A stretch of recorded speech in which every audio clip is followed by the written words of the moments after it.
topics and opinions expressed on the following show are solely those of the hosts and their guests and not those of W4WN Radio, its employees, or affiliates. We make no recommendations or endorsements for radio show programs, services, or products mentioned on air or on our web. No liability, explicit or implied, shall be extended to W4WN Radio, its employees, or affiliates. Any questions or comments should be directed to those show hosts. Thank you for choosing W4WN Radio. This is Beyond Confidence with your host, Divya Parekh. Do you want to live a more fulfilling life? Do you want to live your legacy and achieve your personal, professional, and financial goals? Well, coming up on Divya Parekh's Beyond Confidence, you will hear real stories of leaders, entrepreneurs, and achievers who have stepped into discomfort, shattered their status quo, and are living the life they want. You will learn how relationships are the key to achieving your aspirations and financial goals. Moving your career or business forward does not have to happen at the expense of your personal or family life, or vice versa. Learn more at www.divyaparekh.com, and you can connect with Divya at contact@divyaparekh.com. This is Beyond Confidence, and now here's your host, Divya Parekh. Good morning, listeners. So thrilled to be here with you all. And for those of you who have got a book, Expert to Influencer, and The Entrepreneur's Garden, and any of the other books, thank you, because partial profits from our books go to kiva.org and help entrepreneurs all across the globe. And I'm inviting you, especially as we are moving towards Thanksgiving. I know that's still some ways off, we still have to get through Halloween. Take that time, just 1 hour of your time every month, and share it with someone with no strings attached.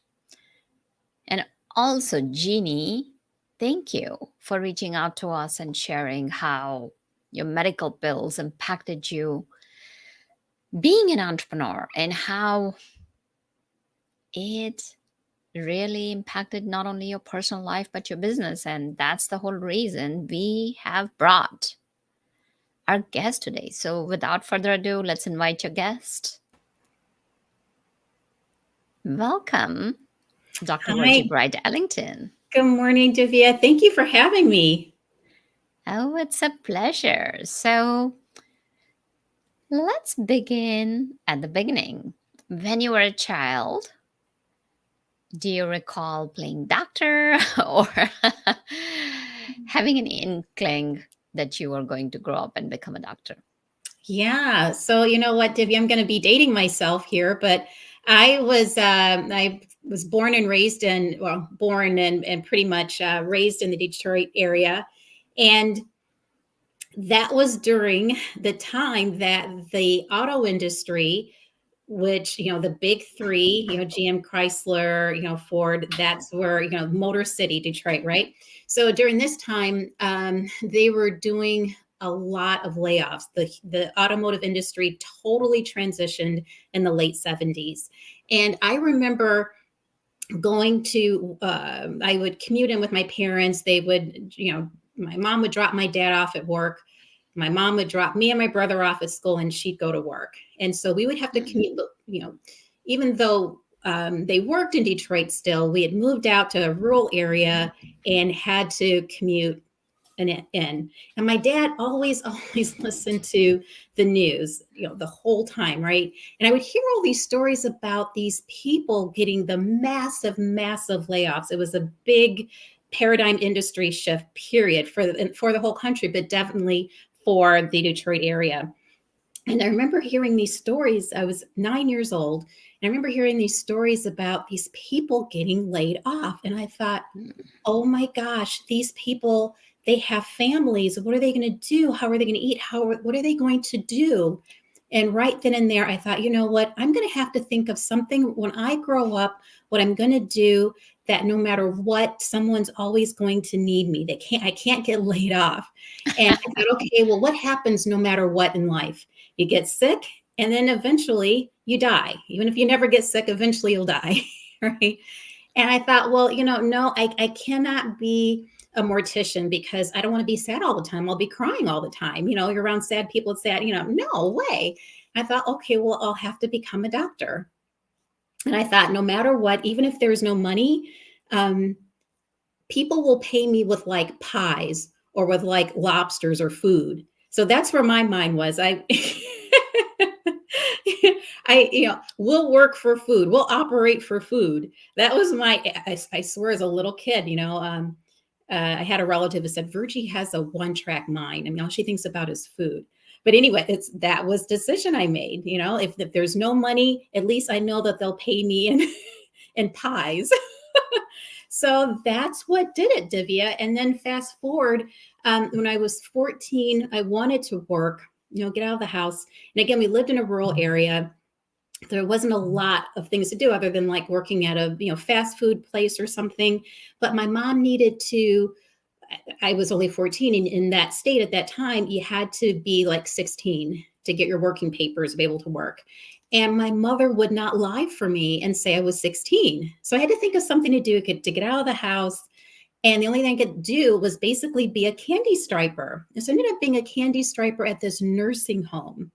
And I remember walking around, and one day I saw this guy in a long white lab coat and a doctor coat I recognized, and he was going in and out of the rooms. And I thought, holy cow, this guy gets to talk to old people all day. That's what I'm going to do. And the rest is history. That's exactly what I did. And that was the decisions, the impetus to get me to say, you know what, I'm going to be a physician. That's my thing in this system of things. So there may be folks who may not know what's a candy stripe or who is a candy striper. So if you want to elaborate, they are volunteers between the age of 14 to 18. So that'll be yes, exactly. So young teenagers between 13 or 14 up to 18 who volunteer. So I started off a volunteer at a local hospital, and I just loved just sitting and talking with it ended up being seniors that were usually there. And you pass water, you refresh their water, refill the water, and just bring them books, that kind of thing. Keep them company if they want company, ask if they want company, and that's it. Yeah, and that's the key. We don't realize that how important it is to take our next generation and expose them to different opportunities, because when kids are exposed to different opportunities, they can either take to it or not take to it and make an informed decision as they're growing up, rather than finding out, oh gosh, I've been in the job for 4 years and I hate it. Or I am paying those awesome, increasingly fees every year for the educational institutions, and then realizing, Mom, Dad, I spent 4 years and I've got this huge student loan and debt on my head. I don't think so like it. So that's so powerful that it was great that, you were able to get exposure. So as you continued growing, what was your focus in high school? Like, did you continue taking healthcare sciences and extracurricular activities and focused on that area? No, I have to tell you, the rural area we grew up, the tax base was limited. For instance, like many of the roads, including the road that we grew up on. So we moved from, my parents moved from Detroit to this rural area outside of Ann Arbor, Michigan, where the University of Michigan University of Michigan campus is, when I was about 9. So basically from grade school through high school, I went to this public school in a rural area where there weren't a lot of resources. So I don't think there were any extracurricular activities other than sports, and I was not an athlete. I think I tried out to be a basketball announcer, like in middle school or something, in high school, and they were like, you don't know what's going on with the game. How can you be an announcer? Okay. So I did like a radio announcer thing in the morning, and that's in high school, and that's all I did. So there weren't a lot of extracurricular activities. I think there may have been a couple of AP classes, advanced placement classes, if I remember correctly, and that was it. And foreign languages, I'm glad that we had that. And that was it. So I just took the regular college prep stuff that I knew I'd need for, for undergrad. And that was it. I didn't really think about, I showed up for every like placement test. I showed up for like, okay, PSAT, then SAT, then ACT. And then there was I can't remember the name for the test to place into the military. And I showed up for that too. And for that, I swear, for 10 years, I kept getting mailings from different branches of the military trying to say, hey, don't you want to join us? I was like, wow, I did that by mistake, but I would just show up every day. Well, they say 80% of success, 90% of success is just showing up. So that's all I did. Very true. And it's amazing because we take so many things for granted. So I used to be a mentor coach for a robotics team, and they used to go out and volunteer in different schools. And then that's where, again, we would realize that, so many schools don't have those kind of programs. And especially if you're living in city, there's area. There's so many options open and so many opportunities that young ones can explore. So this again brings back home the point. It doesn't matter. You could be in the United States, but depending on certain area, you may not have all those opportunities. Yeah. So, and there's as you said, there's a big wealth gap, which, we're talking about health issues. And as a physician, that's why there's a health gap. Wealth is health. If you don't have financial resources, you're not going to have access to resources for healthcare, for your care. And that's why there's a huge divide, because there's a big divide in resources and wealth in this country. Mm-hmm. Yeah, no. So talking about that, like, and as we fast forward your life's journey, so what was your specialty as you became a doctor? So undergrad, I did the routine, majored undergrad in biology, and then med school, the routine thing. I went to University of Michigan undergrad and University of Michigan medical school because it was, 30 minutes from home. It was home. I was like, I have the best here. Why would I go anywhere else? Right. So, and then I majored, did a residency that specialized in internal medicine. And at that time, Divya, I was still thinking about, I want to be a geriatrician, specialize in taking care of senior citizens, until I figured out, as I was in the middle of my internal medicine residency training, I realized then, it was very sad to me. I realized that no one wants to take care of old people. And so I realized that internal medicine is the care of middle age and older. So why would I do a 2-year fellowship, delay getting, getting paid, after you add up the hours, close to minimum wage, because I'm still in training, doing a fellowship for geriatrics when I'm doing geriatrics anyway. So, and in my last year, my senior year of residency, internal medicine residency, I was assigned to an area community. It was called a PACE program for all-inclusive care for the elderly. They needed a primary care physician. So I got to do that as part of my my last year of internal medicine training. So I knew I don't have to take the extra time to do a fellowship. So that's what I specialized in. And that's how I ended up not doing a fellowship and, not becoming a geriatrician, but by default, again, internal medicine, we're basically, it's the care of middle-aged and older on average. Right. So as you became a full-fledged doctor, did you start your own practice or work in a hospital? Share with us your rest of your journey. So, Divya, I knew that I did not want to have my own practice because, again, I thought back to, I don't want to have to, I realized that I don't want to have to charge. I know it sounds crazy, but I did not want to have to necessarily charge to take care of people, for people to receive care. And so I knew that if my livelihood depended on my overhead of keeping the shop doors open, hanging up a shingle and needing income to do it, that I can't be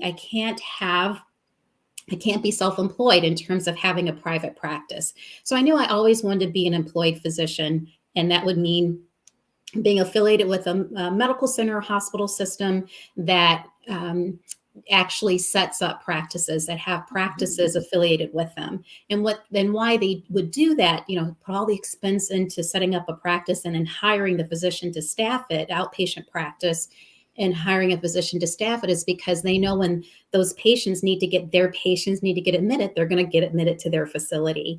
And Right. that's where the money is in inpatient care. Inpatient is a fancy name for hospital care. So that's how I started. And the thing is that we had my kid's dad, my husband at the time, my ex-husband, had we were on either coast. We did our training on the West Coast, East Coast, and we decided that, he's going to open his practice, which was not a practice, actually his to start his work, which is hospital based. And so we decided, we would go to his hometown, which at the time was like, 4 hours from my parents and my family, and an hour away from one of my best friends in medical school. So I thought, this is perfect. And I swear, about a year into it, Divya, I realized, I can't do this anymore. I'm not a small town baby anymore. I can't do this. And I can't do this. And he always wanted to, my kid's dad always wanted to, his fantasy was to live in Manhattan. And because his work is hospital based and my specialty is primary care internal medicine, I can hang a shingle anywhere. He needed to find a position with a hospital first, and then I would follow. And almost 2 years into it, after I finished residency and moved to this location with this hospital affiliated private practice, a position came open in Las Vegas, and a position came open in New York City that my kid's dad was had applied to. And he only applied to the one in New York City because that was his dream, and the rest is history. We moved there.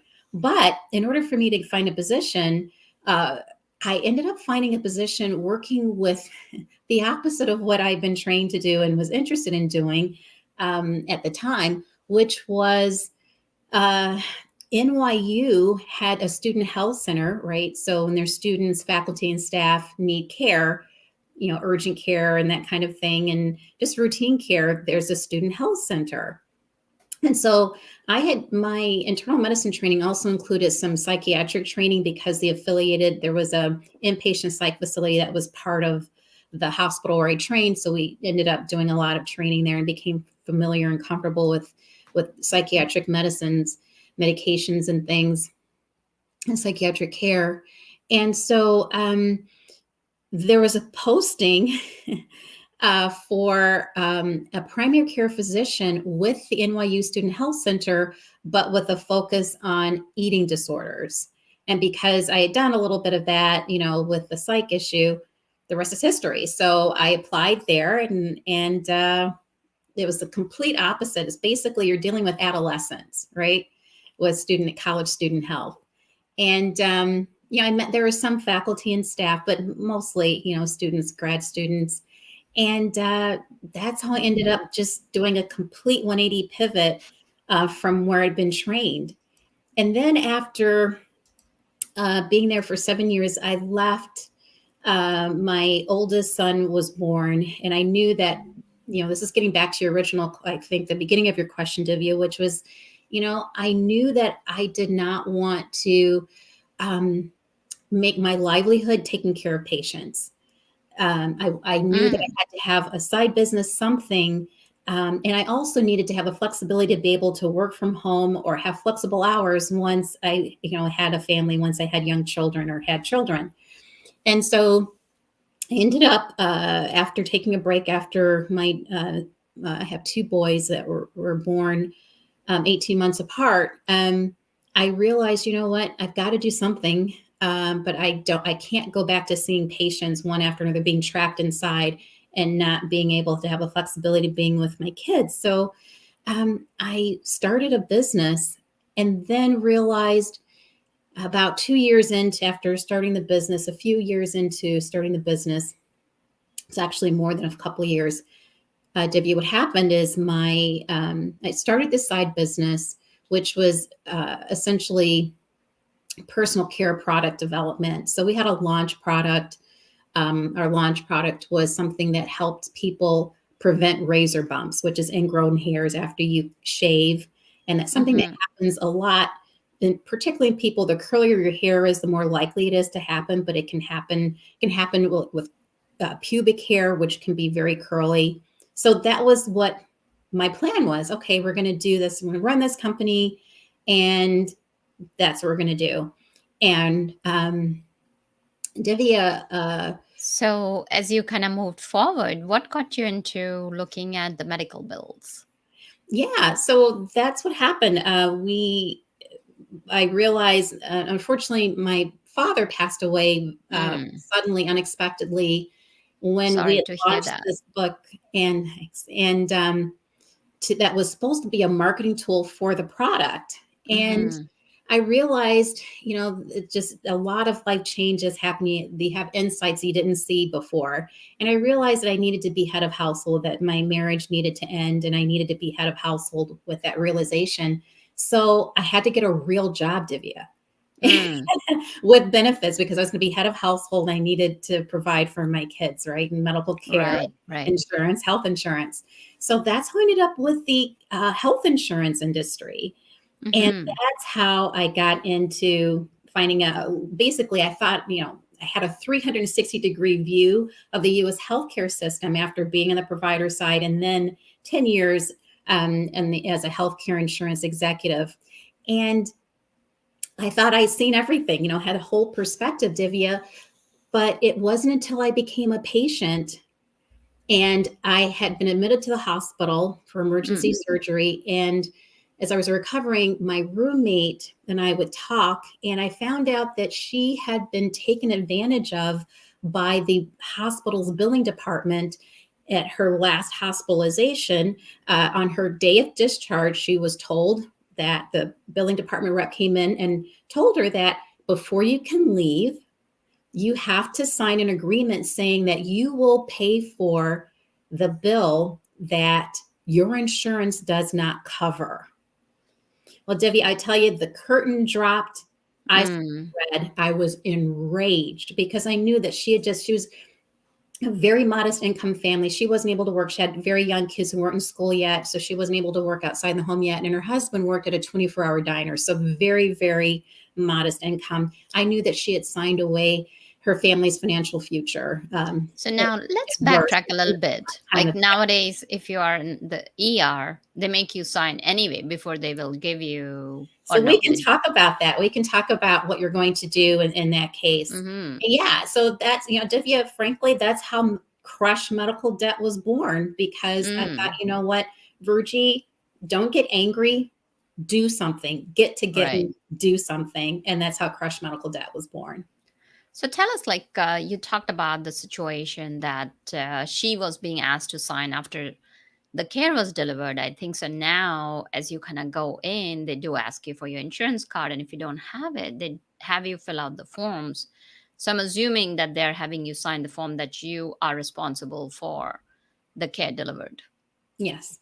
So if it's an emergency and you're in the emergency room, the thing is, by federal law, an emergency room, an emergency department cannot not provide care. They cannot refuse you care. They can't transfer you out until you are treated and stable, medically stable. So don't be afraid that you won't get care if it's an emergency, if you don't agree to everything. The system, understands that, this is our lives, our loved ones' lives, limb and life. And so we're scared, we're frightened, we're in pain, or we're horrified. Our brains aren't working because we can't think, because we're so frightened or sick.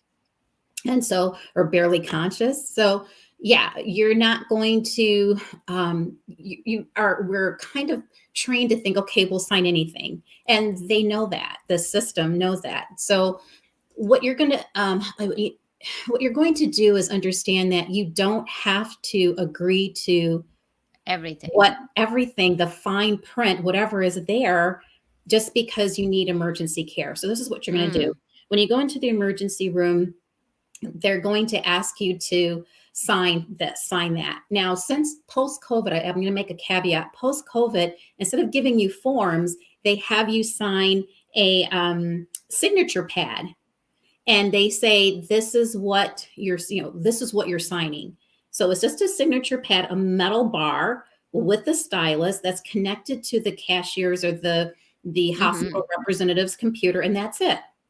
And they say sign here. Why would you sign something and you don't know what you're signing? And what they'll say is, well, you're saying, well, what am I signing?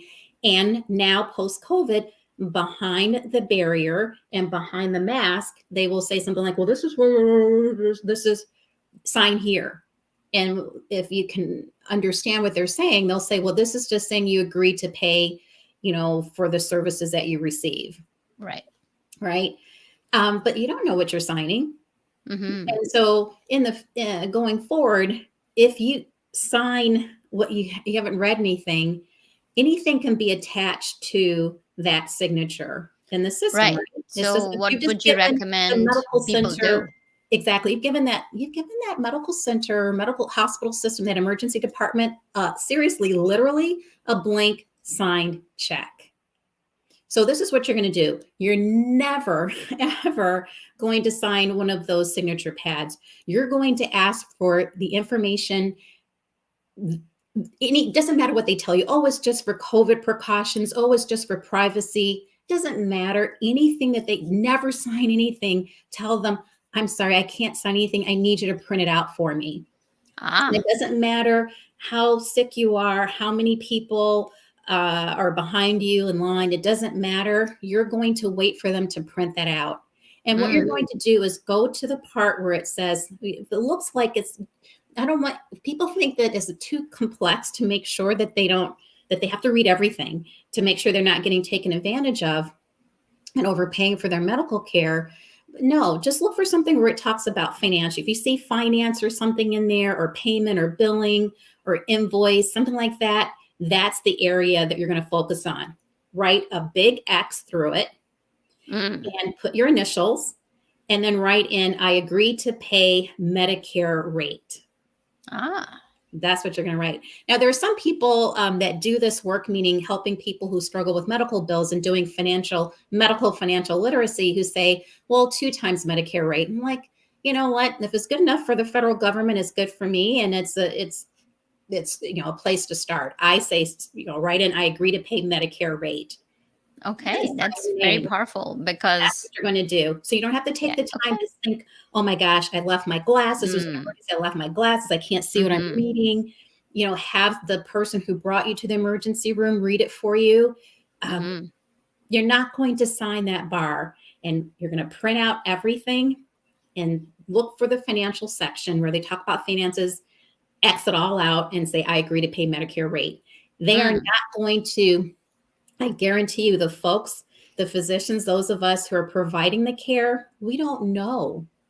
The folks that are providing care don't know what you've signed on to or what you haven't signed. They don't know. They just want to take care of you. They want to help you. So don't worry about that. It's not going to impact on your care. You will get stabilized before the administration calls the physicians and say, look, we're going to have to transfer her or him out because they don't have insurance, or they only agree to pay Medicare rate, or there's an issue. But it's after you're safe and stabilized by federal law. Okay, so let's say you have taken care of that, and now there may be people who may not have heard of what you are sharing here today. And that's why all the more reason to create awareness and educate people. Let's say they have signed their life away and now they've got huge medical debt. What steps can they take to reduce it or eliminate it?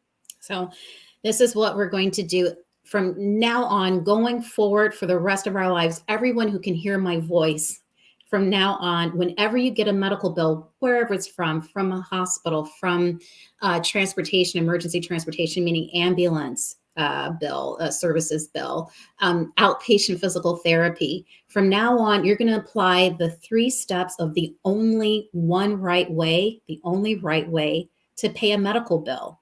So those 3 steps are: 1, you're going to take that statement that you got in the mail. And Divya, I've been doing this for a while now, and I stopped calling it a bill because it's just usually 9 times out of 10, it's just a fantasy. The first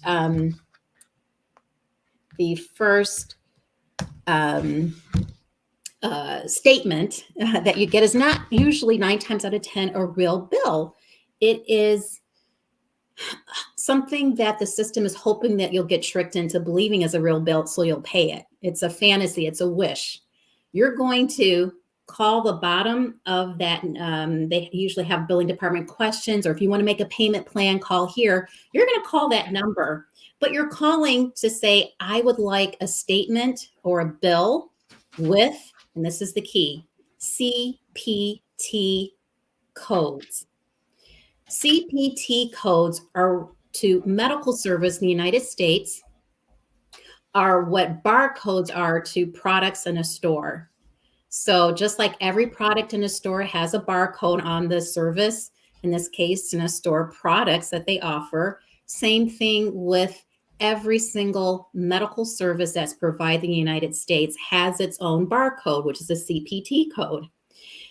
You're going to make sure that any bill that you get is not a real bill unless it has CPT codes, CPT across, and underneath is you're going to, on one side, you're going to have like the date of service and maybe a brief description maybe of the service, and then a 5-digit code that applies to that service. So that's the first step. That's the key critical step to make sure you're not getting overcharged, because how do you know what you're paying for? Right. I go into the store. My favorite brand of bottled water might be Evian, right? But I'm particularly thirsty today, so I want the 16-ounce size and not the usual 8-ounce size I get. Well, if I take it and swipe the barcode across the scanner, up will pop a brief description of the service, in this case, the product, and the price that particular provider is charging for it. Same thing with medical. Right. No, that makes sense. And what's the second and third step? Yeah. So the second step is you're going to take those codes and you're going to basically do a price scan. You're going to Google them.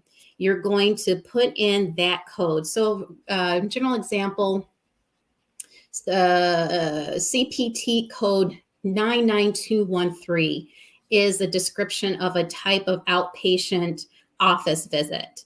So that's going to pop up. And while you're there, it may take you a little bit more time. You're going to Google what Medicare pays for that CPT code.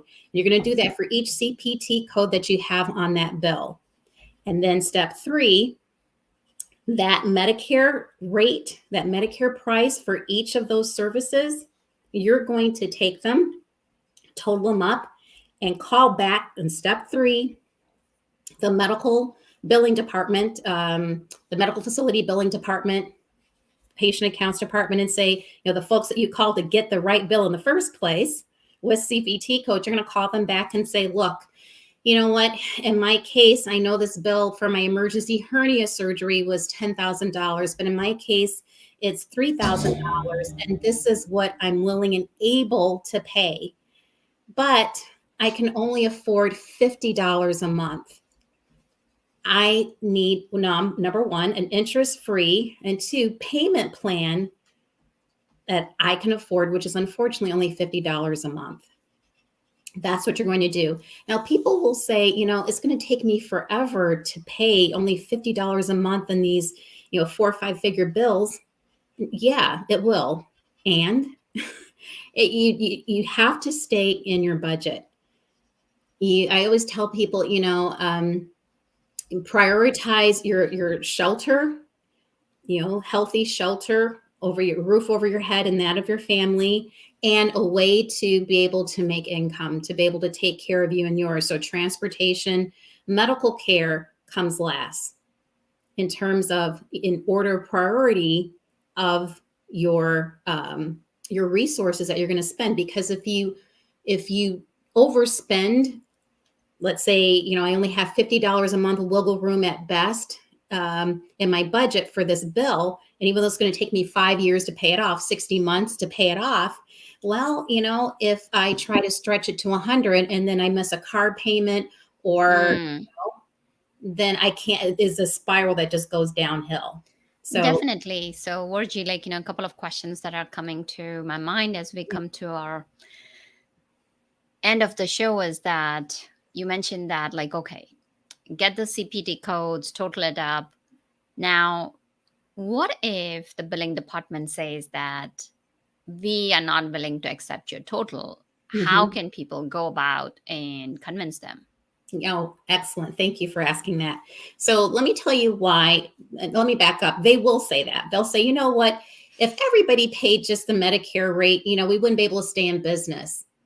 Well, I don't know that that's true, but this is what I can pay. That's your response. And they'll Hmm. also say, well, they're trained to do this. They're trained to push back, and it's reasonable. They're going to say, my gosh, only $50 a month.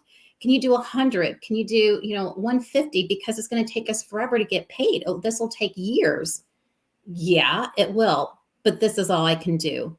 And the reason why they're going to eventually accept it, Divya, is because there's a saying, a little bit of something is better than all of nothing. They know that it's ultimately cheaper to agree to take an extended payment plan with you, because they're less likely to have to chase you down the road for maybe non-payment and have to sell it to collections for, literally pennies on the dollar. So, Mm, you're not saying that you're not going to pay what you owe. You're grateful for the services you received. You're just saying, you know what, I can't afford it. I didn't choose this. This is not consumer debt. I didn't buy this because I wanted to. I became sick or injured or was in an accident. So that's why you're going to be persistent. And if you're still having a hard time getting the person you're talking with to say, okay, we can work out, a payment plan, we'll agree to this and put it in writing.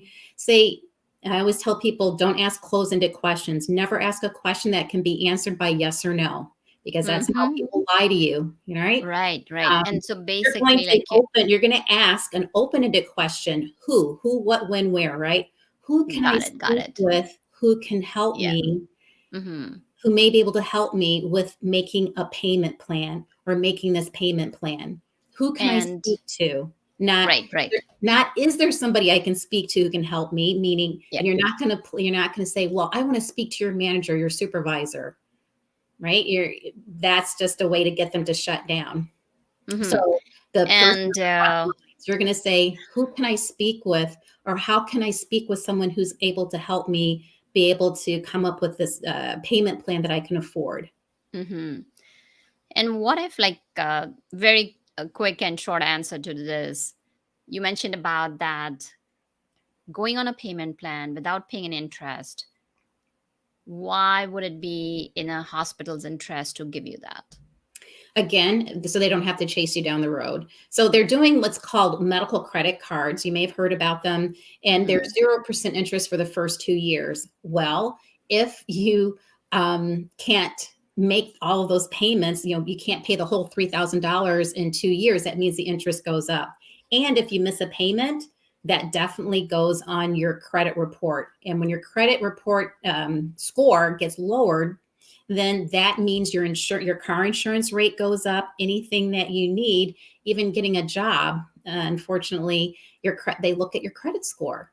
Got So if it. you make a direct one-on-one payment plan with the hospital or medical care system, that doesn't show up on your credit report. Mm. Whereas as soon as you do, of course, a classic bank credit card, even now the medical credit cards, if you can't pay that off in 2 years in that interest-free time period, and or you miss a payment, that's instant hitting your credit report.